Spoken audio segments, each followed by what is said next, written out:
للأسف.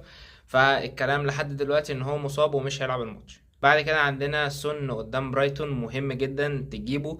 عنده هيبقى ماتش سهل برضو، تاني خيار للكابتنة، ولكن الأحسن أحسن خيار إن أنت كابتن صلاح.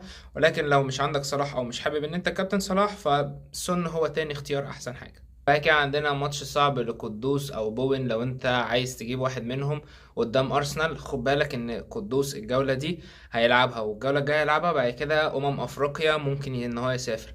فاصلا ماتشينه اللي جايين دول مش اسهل حاجه، يعني هو عنده الماتش المره دي مع ارسنال، والماتش اللي بعده سهل شويه قدام برايتون. ولكن برضو زي ما بقول لك هتضطر ان انت في بعد الجوله العشرين تمشيه علشان ماتشات افريقيا، غير ان انت لو عندك صراحه هتضطر تمشيه، فيبقى عندك كذا حد فتتزني في كذا حد. فلو انت مش عندك الرفاهيه دي قوي فبلاش تجيبه دلوقتي احسن. بس كده كان كل اللي في فيديو النهارده. اعمل لي لايك وفولو عشان نشوف كل جديد عن الفيفا وعن الكوره عن الفانتسي.